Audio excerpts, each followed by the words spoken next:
bulijjo nsomesa abantu kigambo kye bayita occupation nenwana n'Abanyarwanda from day one ne bangamba lumbu yonna struggle si ne mbagamba so na struggle nini ekintu kyendaba mu kimutamanyi obusajja bwali bukama fledges nga bututte eggwanga nga buzanya kifiiriza nga butudde Mengo butudde mbyobufuzi kati esaazi no buvuddeyo ku meeza bumaze okulabisibwa nti busajja buki Bunyarwanda omupiira gwe baakubye Ssaalongo Gamulengejja nabagamba Ssaalongo Gamulengejja bamugobadda buli omu ng'awakana n'abali mu Bulanga baga ate omupiira gwe baakubye Ssaalongo Gamulengejja tannaddangulu na buli kimu kyonna mayi bali mu kusala ntotto jukira badde atambula ne bakyalibe nga bakampeininga mulonde omuntu anayogera ku nsonga 5 eza Buganda mulonde omuntu awakabaka ekitiibwa mulonde omuntu atatulye mu lukwe naye nga bo bapromotinga baki kabano kaabwe bonga abasajja n'abakyala abitiibwa batudde balaba nabagamba ekikote sendiga omuntu tolooza nti batemanyi gyeraga ebe manyi bulungi gyeraga justice erika busirisi ekyo abazanda ba Kabaka n'abasajja ba Kabaka ab'enkizo mu Buganda kye bakoze olunaku lw'ejjo it was an open letter okubalaga nti Mayiga doesn't exist anywhere in Mengo in Buganda.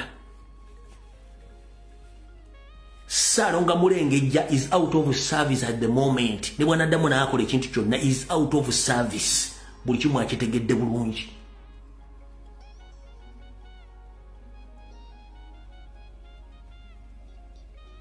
Njagala onnoonyeze abantu bwe badde atembeya where are they? Whom are they working for? Babadde atembeya. Bebasajja badde bakolera Museveni. Ye kennyini badde akolera Museveni n'abalala bakolera Museveni nga batusibyeko olumbulego lw'abasajja. Bamukubye Sawulini football soccer kati aliwa takyalina kyasobola gamba. Bamulekedde ka radio ke bu TV n'akazimbi ne bakamulekera akemmenga kasigalemu. Public statement yakoleddwa Obuganda bwakoze statement bwamaze. Kati ye omanyi omukazi asobola okuloba mu maka n'oleeta omukazi omulala. Netaba ngoli n'omusajja asobola okunoba mu maka n'ofunayo omusajja omulala tajja kubeera ngoli. Okitegedde? Kalubanga Obuganda bwalekera omusajja ekizimbe n'ebintu byakuna n'alowooza nti ali mu administration. Obuganda weebuli era bulaba era bwayogedde. Ekyo mukitegedde bulungi nnyo. Kubanga baali babaze nti bagenda kwenda osinga Mpugamaana Munyarwanda munnaabwe. Obuganda bwagambye nedde ekimala oluvannyuma lw'okwekenneenya. Ladies and gentlemen, sitera nnyo kujja n'okugamba bigambo bino ndo kanti bagambe. Bw'otandikanga ekintu kyonna suubira abantu obutakutegeera mu ntandikwa. Suubira abantu okulwana. Naye gye bukomekkereza abantu bajja kutegeera. Bannayuganda bangi bayita bamanyi kigambo kye bayita occupation nga tebamanyi kye bayita kabano nga n'Omunyarwanda tebamumanyi. Naye Omunyarwanda ye muntu eyali yeekama fledges nga yeepakeginze buli nga tamusobola moto omusuula ngira n'okumwogerako bakutiisatiisa n'ensiba ennyama ne bakyali bange ne tukyogera tukiteekawo. Kati ladies and gentlemen ndi wano bategeeza abasajja bali mu panic. Mu meeting sofaze n'akategeerako bagamba ekivubuka kino nze go bayite ekivubuka. Ebintu byonna bijje ne bikuba ku mmeeza tebakyalina kye bagenda kuddamu kukweka. Teweewuunya. Listen, teweewuunya. Nyandwe ne group ye nga bakonfaminze nti yapyo Banyarwanda. Kirindirire nga nkuba. Teweewuunya Nyandwe ne banne nga public bagambye nti kati ffe tuli Banyarwanda mubeko kimukola. Kijja okusinzira ku meeting ze bali mu kutuuza.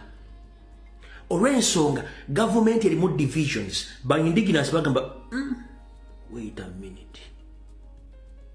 Omuvubuka ono bulijjo byayogera bituufu. Lwaki?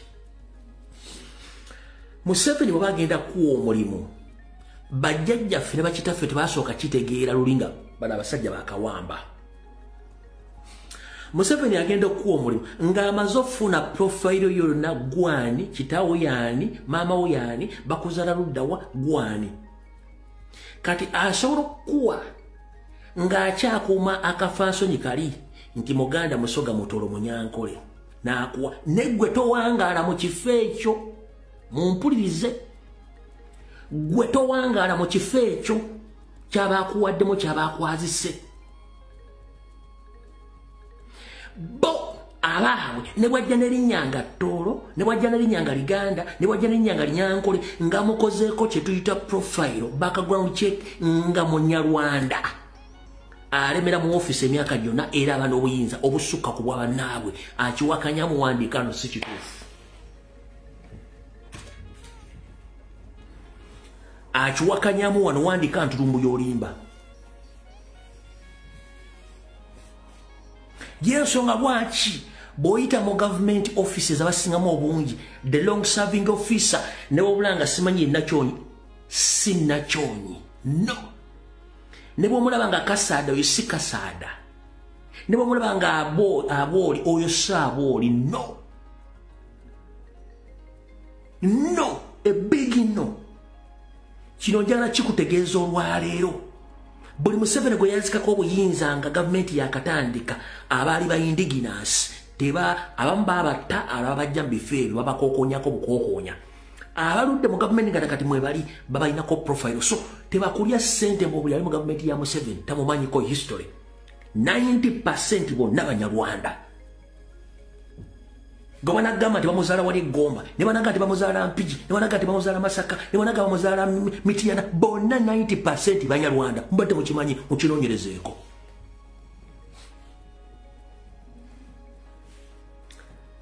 Kati mubajjeeyo, mubakubye ku meeza bali mu kutya ekiri mu poliisi, ekiri mu magye, ekiri mu ministries. Ekintu kiri bwekiti kiringa balugwa akwata omutuba kiri bwekiti kinyeenya kiyuuga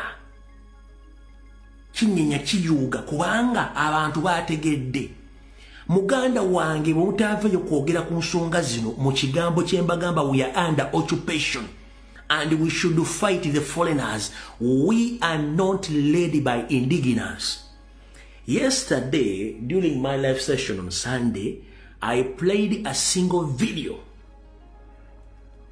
as evidence to show you that Museveni and his fellow Banyarwanda, they occupied our country by force.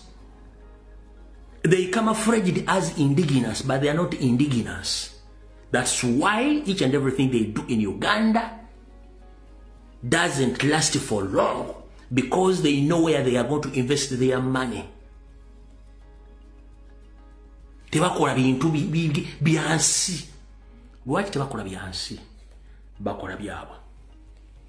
In the small period of time, genda labe kibuga Kigali okikomparing ne Kampala.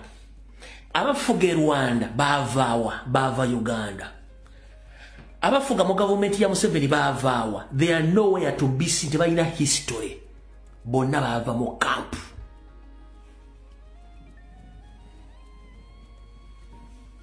Mutandika okwogera ebigambo bino bwe mutabyogere temujja kufuna mirembe. Ejite ogenda kufuna emirembe bwe mutavayo kwogera nsonga zino.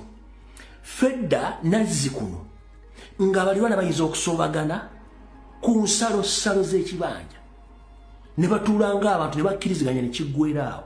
Bano abantu musoowagana ku bintu by'ettaka ayagala akutta atwalibwa. Njagala munkyawe naye nga mbagambye kye mutayagala kulya nga mujja kiwulira. Buli lw'osanga omuntu ng'alina omutima omubi tosooka obuuze y'ani oyo omwetegereza omanye y'ani.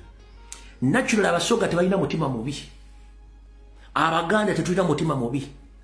Abanyoro tebalina mutima mubi. Abatola tebalina mutima mubi. Abakonjo tebalina mutima mubi. Abanyankole Origino tebalina mutima mubi. Ndabalaga ekifaananyi ky'Abassekabaka bana bonna nga bava mu region za Buganda abasinkangana ne banywa ne boogera.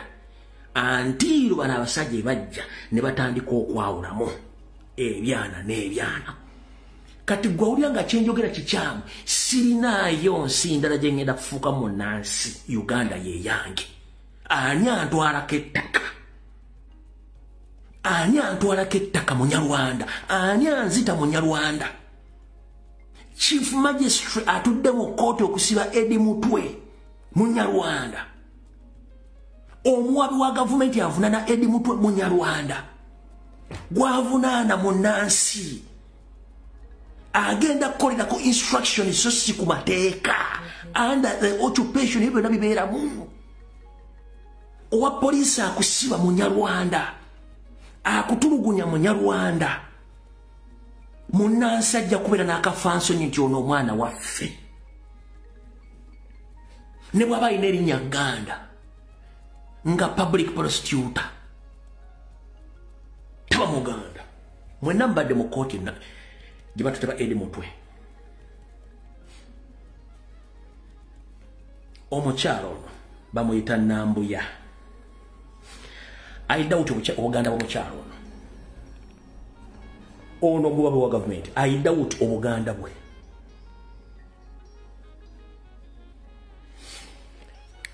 omukyalo oyo alina obuyinza obu-overriding court nga ye mukambwe amateeka agatwalira mu ngalo awana omulamuzi ebyokukola alinga nti oba Eddie Mutwe yazaala muwala we alinga nti akiriwo Kivumbi yayagala sister we n'amusuulawo alinga mukazi ogenda okulya nga n'okussa tassa kyembagamba mutandika okuditekitinga abantu omuntu alinga aliko abasiwa obusungu omukyalo ono Nambuya asaana kunoonyerezaako bayinza okuba nga muyita Nambuya nenga omukyalo ono bagenda nti Mugisu obugisu obusaana okunoonyerezebwako si ku busungu bw'alina ng'omukyala asuukira n'okusuukira no amateeka tebagasuukiramu amateeka gakola according to what is written in the books of law. It's what you read.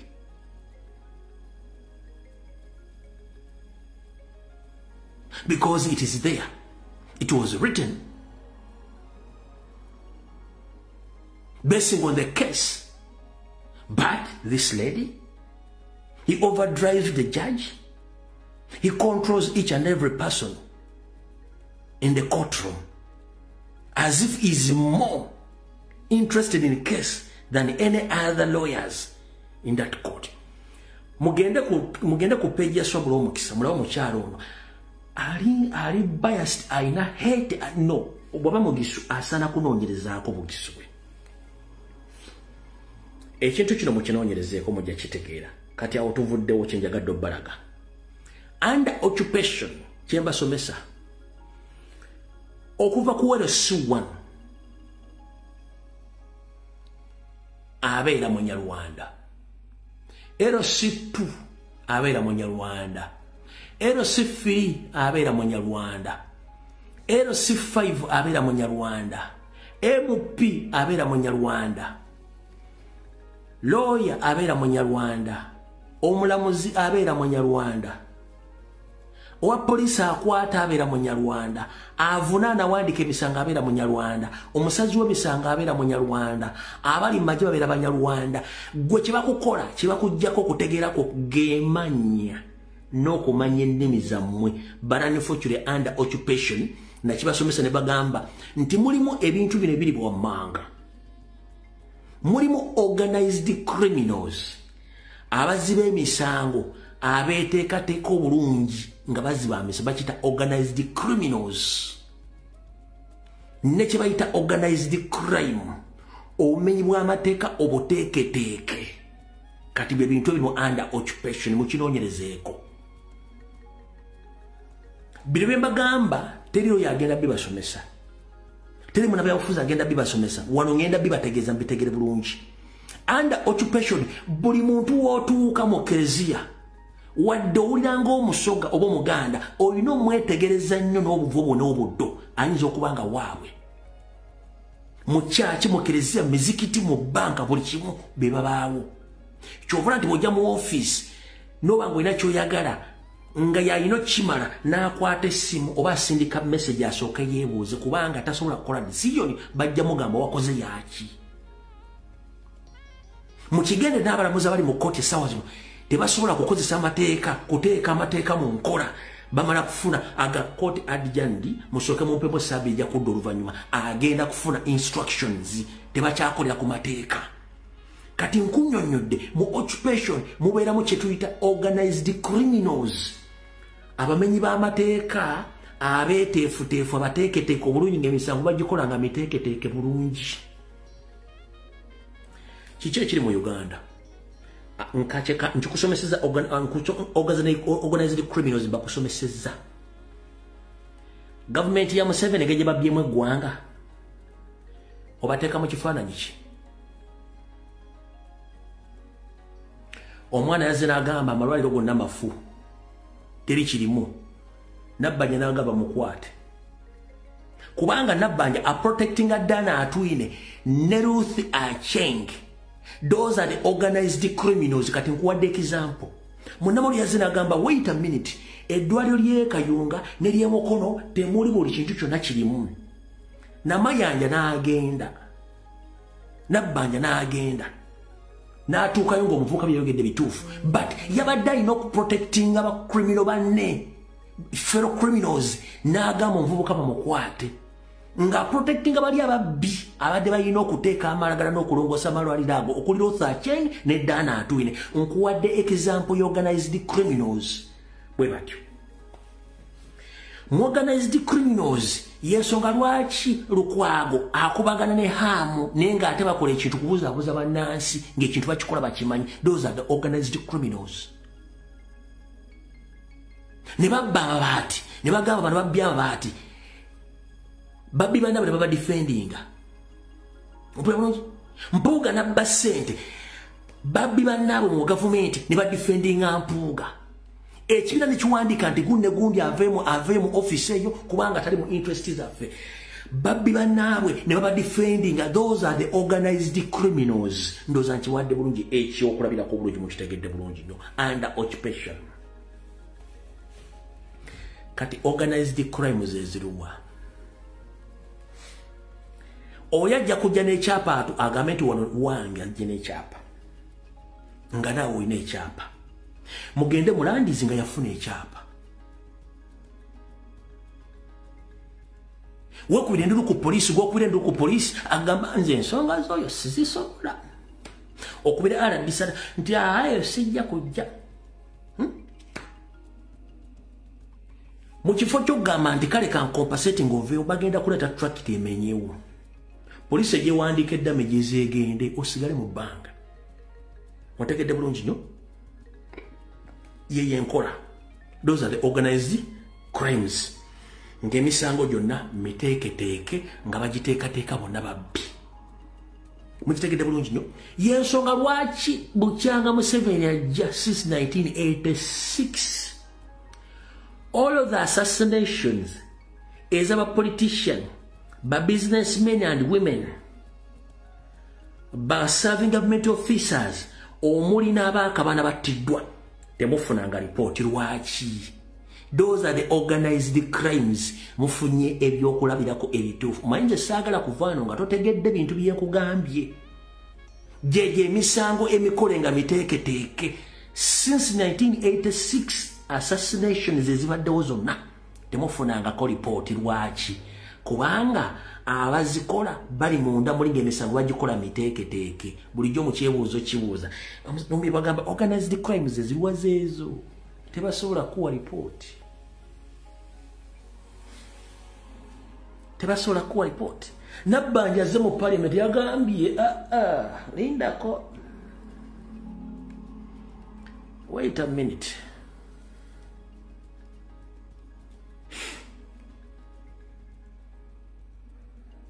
Angende wano mwaka hivi yangu 1 minute.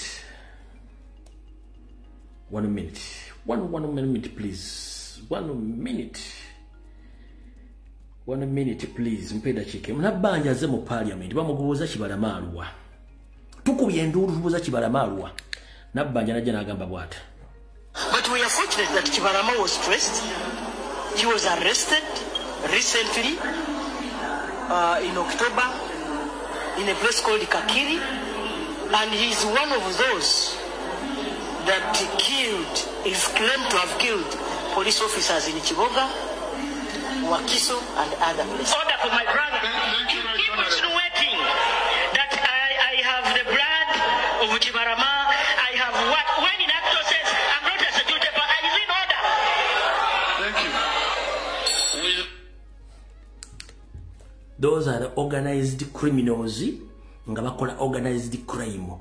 Ajja nayogera ekintu n'akyegana n'ekikomaawo. Mufunye live example. Those are the people we are talking about. So we should try our level best, and we should put all efforts to fight the occupation of the Rwandese. You might hate me because I'm talking about the Rwandese. Openly, deep into your heart, you know it, that the 1995 constitution, that is Museveni's constitution. It is Museveni's notebook, not a constitution governing Ugandans. No.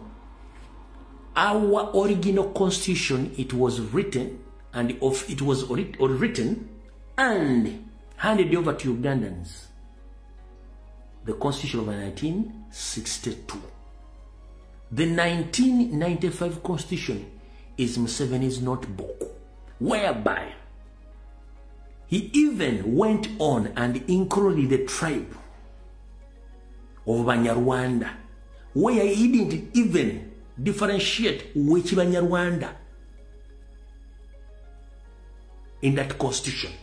When you go to Google to search, who are the Banyarwanda? These are the ethnic groups found in Rwanda. And there are 3 tribes, the Twa, the Hutu, and the Tutsi. So in Uganda, which tribe are we dealing with in Museveni's constitution of 1995? Nkubuuza. Kubanga constitution, bamuwandikira constitution wajireka ngeri open. N'ateeka byayagala. Yensobola ki yaleka n'amataka nga agagudde. To let his people to settle on land free of charge. Nagamba nti waita myaka 10 ngoli asenze ku ttaka lyo ajja kufuuka land owner. Lwaki? Kubanga akimanyi abajja si bannansi. Kati kankikutegeero kitegeeze bulungi nnyo. Under occupation, foreigners take the opportunity, slowly by slowly, to cleanse, to eliminate indigenous. But for you, you think that the government is there to protect you. Which government is led by foreigners? They are the one protecting the foreigners. Which foreigners are we talking about? We are talking the people of Rwandese origin, the Hutu, the Tutsi, those are the 2 tribes. Then the Congolese, the South Sudanese, the Somalians, the Eritreans, and the other tribes which slowly occupying our country. You understand what I'm telling you? Right now, according to my reliable sources,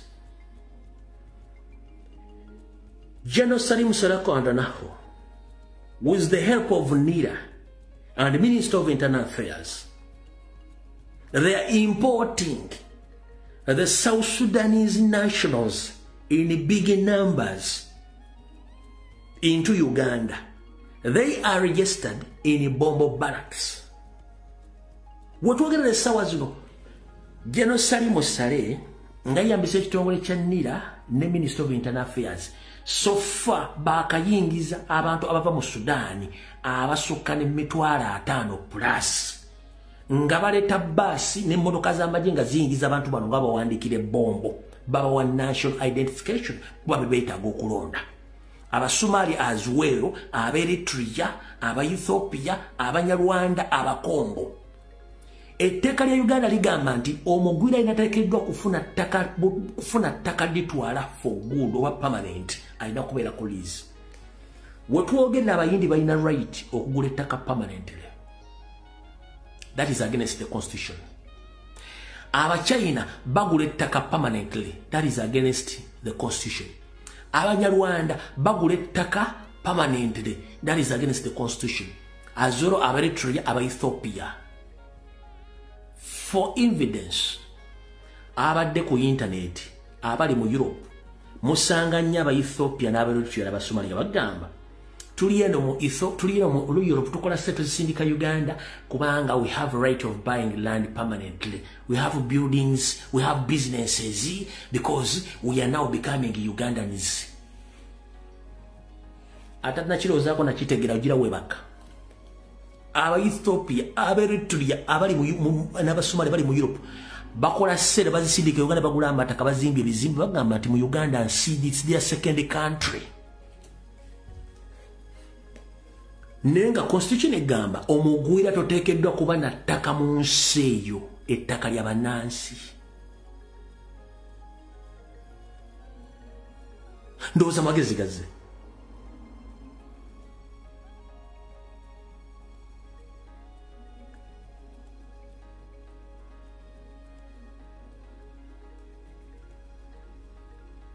Kambowe homework ono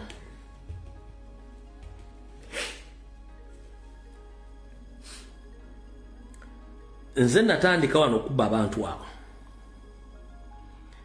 njagala ondeetere history wa first family ya Museveni, history background okuva ku taata w'omuntu ali mu first family okutuuka ku jjajjaawe just katandikira ku Nyando Esoferi talina background yonna mu Uganda kabere kitaawe kabuta si kitaawe kyona kibagamba genda ku Janet mukazi we akubye background ye teriwo genda ku mutabani wawe Odek Lwabwobo bakubye background ye talina kitaawe mu Uganda talina nnyina oyo abeerawo oyo muhozi mumanyi didigi talina history talina background n'abaana Museveni munna tebateekeddwa kubira mu Uganda.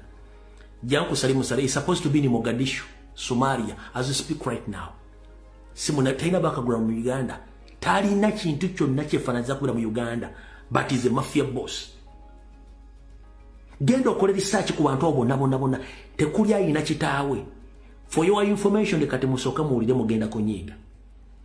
Gobadde okimanyi nti bajje na bazze bafa bonna nga abatta be basooka ku mataka ge beegulira nga tekuli kitaawe tekuli nnyina.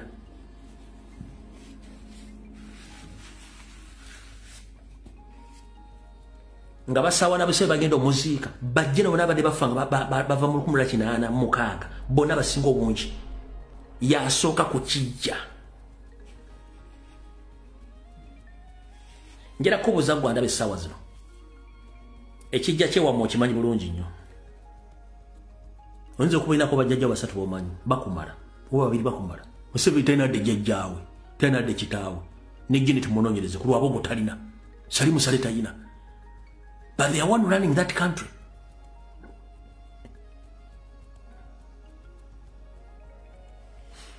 If you hate me for this video, do it.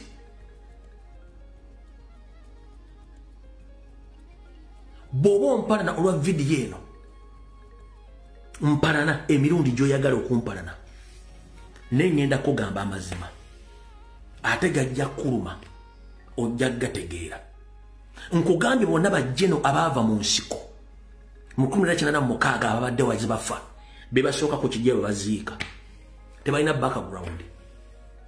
Nenkugamba Rejema Kagame balayira okusavinga mu gavumenti ya Uganda ne basavinga bali bana Uganda where are they? Nkubuuza where are they? Kagame yafuga Rwanda yarayira mu constitution ya Uganda agenda jikuuma. Rejema nakuzanyide video nga alayira mu constitution ya Uganda yafira luddawa nga agenda kulwana Rwanda.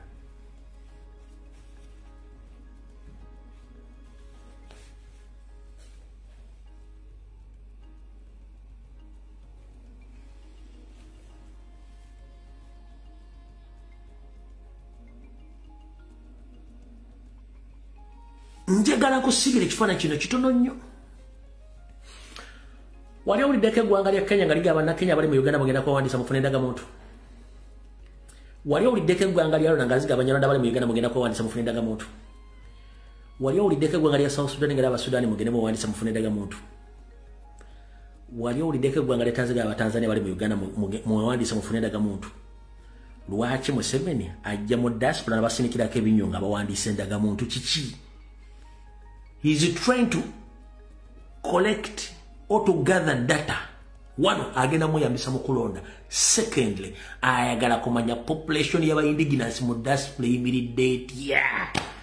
Nolaba indigenous nga aleese omutwe ngenda kwewandiisa nfuna endagamuntu already oli mutuuze weeri oba ofunye obutuuze oba okyali process yafuna butuuze Uganda waddukayo ng'ensi ekulemya empapula z'oliko za nsi ziri endagamuntu egenda kuyamba etya mu nsi mw'oli endagamuntu egenda kukuuma ttaka lye babba e Kampala endagamuntu egenda kuzimba enguudo eziremye endagamuntu egenda kuza emirimu egyakuddusayo nga toyina mirimu lwaki temuyiga akolekitinga data okumanya mukyaliyo bameka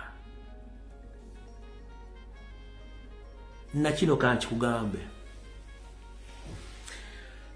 mu diaspora indigenous Ugandans batuba tuliyo miliyoni 6 across the globe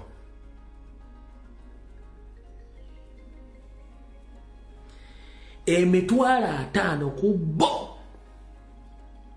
bonna Banyarwanda nenga basipayinga ku zino miliyoni 4.5 ezisigaddewo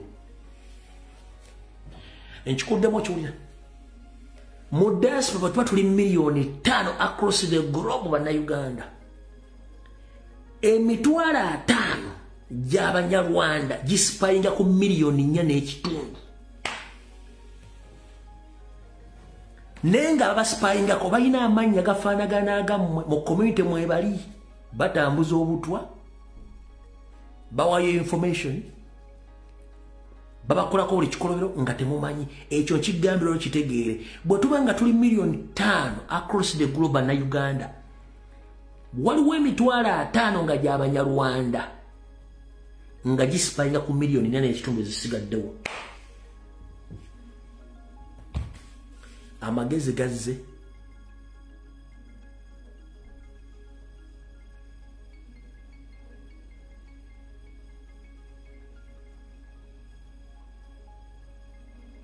amagezi gazze otegedde oba totegedde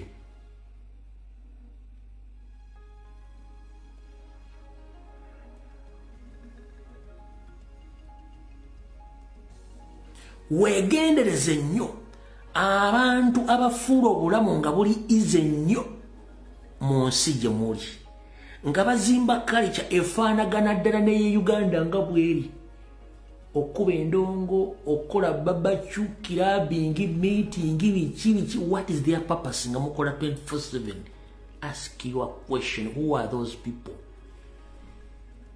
baba kusikira kifaananyi fena tukimanyi mu diaspora okola shift after shift waliwo abantu abalina ssente nga tebakola bamakinga society okutunulanga eye Uganda party after party gwe tuwebuuza why are these people behaving like this nosanga omuntu ng'omulimu gwe tegumuwa mbeera gy'alimu ebyobugagga byalina mu nsi mwali tebikwatagana nnyingiza nansaasaanya izuwerofu atambula nyonyi after nyonyi tava ku pati tava ku ki motoka zaavuga za bbeeyi gye talina tosobola kwebuuza kiki temusobola kukozesako bwongo era mwagala tujje tuleekaane wonna weebali oba Vietnam oba Malaysia oba wonna weebali ne mbawala bwe baatuuka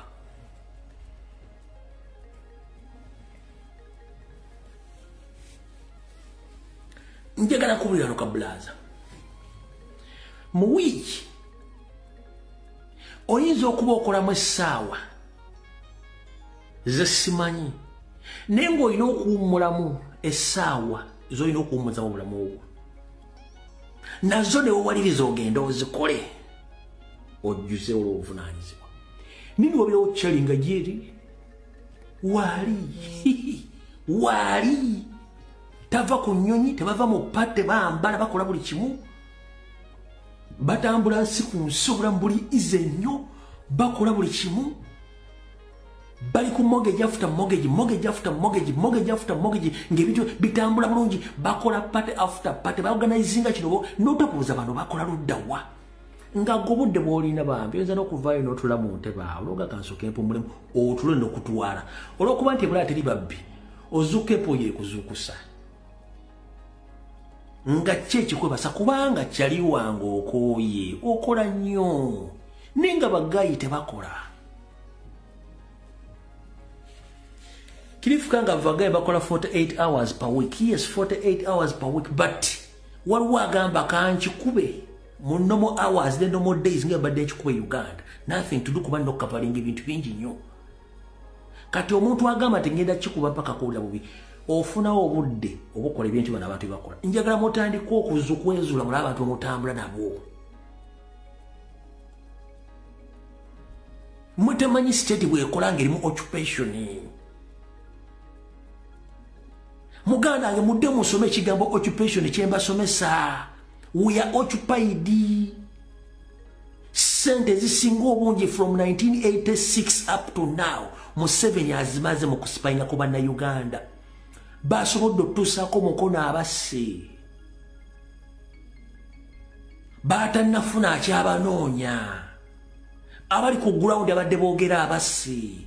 Barani fortunate adama nti yatamuzaata tajja kuvaayo boogera. Abaana bali ku social media batokomoka omugambo. Ekyo kye yali asinga obutaagala. Lwaki? Akimanyi when you come out to speak, you are going to waken up masses. It's what is taking place right now. Masses are wakening up. Because they were fooled, they were denied information, access to information and to the right now. People, they have started waking up, knowing their rights. Now they have access on information. They are waking up. Ekitabaddeewo kati abantu batandise okuzuuka. Okitegedde bulungi nnyo. Gwe teweebuuza lwaki asylum application zaabwe waliwo baziblockinga baki? Beba agenti ba Museveni. Wide. Abasinga obungi musaba asylum applications ne baziblockinga. Si nti baziblockinza abazungu tebagala, no. Some people inside deep Museveni byateeka ba blocking applications zammwe. Bate mukimanyi. Osaba passport ku Uganda Embassy yonna ey'Omunyarwanda temala nnaku 7. Eyo ng'oli mu diaspora esobola n'okumala emyezi 3 nga tennajja. Buli okuba ku embassy tuwabudde tennajja sima biki naye ey'Omunyarwanda etwala 7 working days oba ekitono nnyo 14 working days ng'etuuse gwe yo gisaba olabe.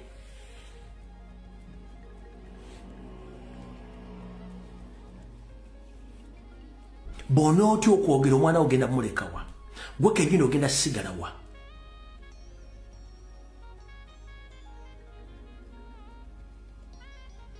Bino byonjogera mbyogerera milioni z'Abannayuganda bezitasobola kwogera. Eziri mu magye, eziri mu poliisi, eziri mu busawo, eziri mu sectors ez'enjawulo, abali mu butale, abali luddawa, nga buli muntu yenna bwe mbeera abantu 10. Nakino kankikugambe njagala okitegeera. Mu Uganda bulwembeera abantu 10. Abantu 3 babeera bambega. Buli wembeera abantu 10 nga mukuŋŋaanye 3 babeera bambega. Oba oli mu office, oba oli ku mukolo, oba oli mu church, oba oli mu katale, oba oli mu business, oba oli mu transport, oba oli mu kulima, oba oli mu conference, oba oli luddawa. Wembeera nga mukuŋŋaanye abantu 10 ndi above abantu 3 bambega. Obali mu boda obali buli wembeera nga mukuŋŋaanye ku bantu 10 3 bambega ba Museveni. Even some are indigenous, but balina omutima ogwagala okufuna y'ensonga lwaki bakola omusajja oyo. Mu music industry gyekiri buli wamu bakikola nga weekiri. Ndoza mukitegedde.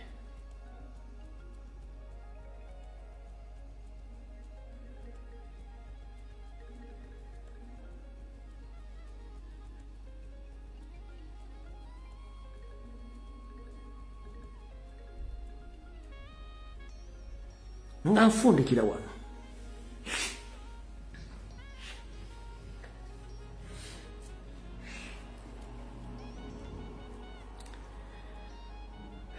Ani akulietinga entalo mu South Sudan? Museveni, si bwe kiri? Ya. Ani abudamya ba Sudan? Museveni. Ani akulietinga entalo mu Congo? Museveni. Ani abudamya ba Congo? Museveni e Rwanda waliyo olutalo lwaki baga nti abanyarwanda bajjudde mu refugee camps gwe tosobola kukozesako bwongo otegeera refugee camps they are no longer accommodating real refugees. No, these are collection centers for foreigners who slowly by slowly occupying our country. Njidam kiwulirize. Refugee camps in Uganda, they are now collection centers for foreigners.